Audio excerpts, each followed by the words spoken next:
Assalamualaikum warahmatullahi wabarakatuh.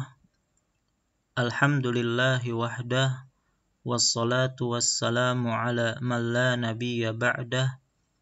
Amma ba'd, faya ikhwatal iman, rahimani Allahu wa iyyakum. Kembali kita melanjutkan pelajaran kita dengan membaca buku Mudah Menghitung Warisan. Kita sampai pada pelajaran ke-13, yaitu membahas tentang langkah-langkah menghitung warisan. Maka mulai dari pelajaran ini dan seterusnya, kita memasuki teknis penghitungan warisan. Ketika seseorang meninggal dunia dan meninggalkan harta, maka langkah-langkah yang dilakukan terkait dengan harta peninggalan adalah sebagai berikut. Nah, sebelumnya kita pernah membahas tentang hak-hak terkait dengan harta peninggalan, ya, yang mana ahli waris tidak boleh serta-merta membagikan harta warisan sebelum dipenuhi hak-hak terkait dengan harta peninggalan. Nah, apa saja hak-hak tersebut? Yang pertama adalah mengurus jenazahnya. Artinya, ketika ternyata pengurusan jenazahnya itu memerlukan biaya, ya seperti beli kain kafan, kemudian upah tukang gali kubur, dan seterusnya, maka biaya tersebut diambil dari harta peninggalan mayit. Kemudian yang kedua, kalau ternyata mayit itu pernah berhutang, ya, dan tidak sempat melunasinya, maka wajib bagi ahli waris untuk membayarkan hutang-hutangnya terlebih dahulu. Begitu juga yang ketiga, ketika ternyata mayit pernah berwasiat, maka wajib bagi ahli waris untuk menunaikan wasiatnya terlebih dahulu. Maka ketika hak-hak tersebut telah ditunaikan, maka barulah ahli waris boleh membagikan harta warisannya. Baik. Kemudian, adapun langkah-langkah dalam membagikan warisan adalah sebagai berikut. Pertama, mengumpulkan semua ahli waris, baik laki-laki maupun perempuan. Kemudian menentukan bagian masing-masing bagi ahli waris, baik fard atau ta'sib.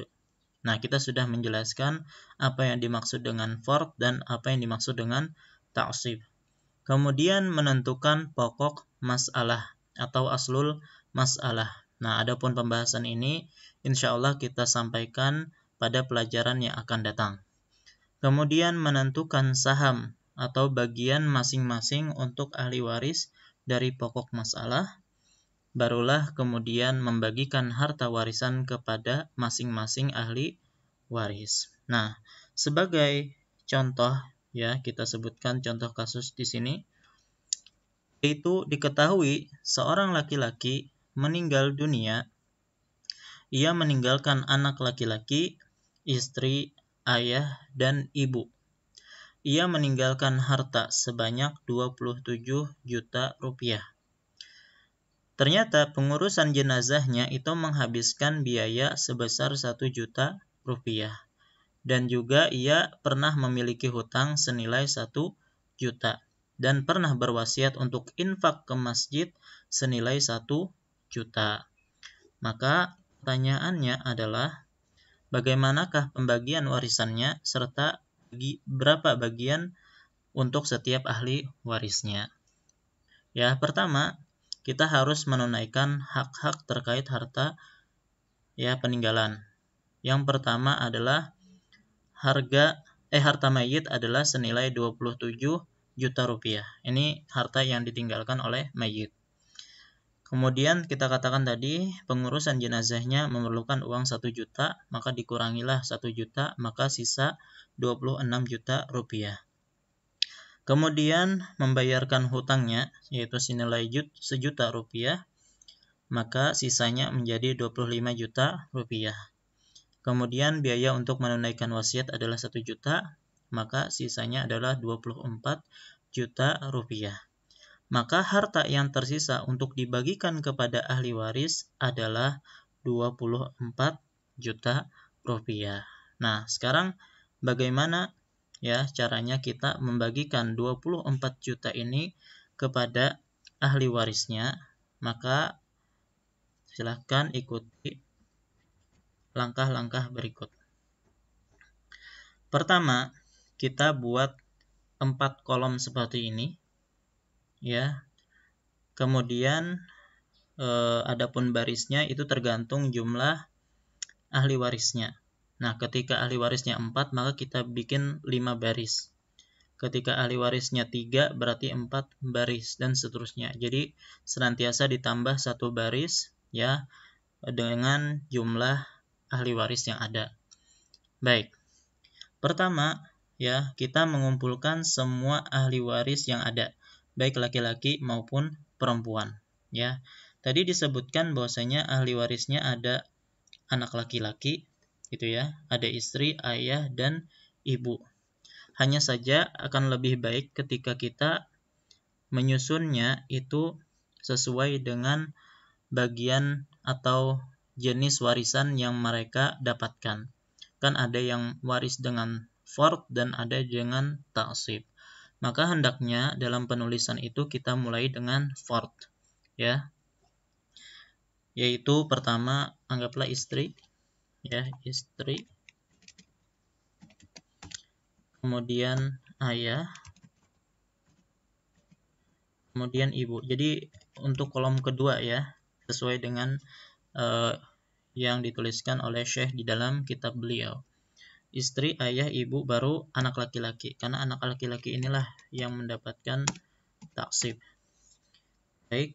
Nah, adapun langkah yang kedua yaitu menentukan bagian masing-masing bagi ahli waris baik dengan fard atau taksib. Nah, tentunya untuk menentukan bagian masing-masing ahli waris nanti akan ada pelajarannya secara terperinci, ya. Kita hanya akan menyebutkan contohnya untuk menunjukkan bagaimana langkah-langkah menghitung warisan. Nah, istri disebabkan karena ada anak, maka dia akan mendapatkan 1/8. Adapun ayah, karena ada anak, maka mendapatkan 1/6. Begitu juga ibu, apabila ada anak, maka mendapatkan 1/6. Adapun anak laki-laki itu sisanya atau asobah. Ya, nah ini langkah yang kedua. Nah, kemudian langkah yang ketiga adalah menentukan pokok masalah. Ya, tentunya untuk menentukan pokok masalah, insya Allah akan kita pelajari setelah pelajaran ini.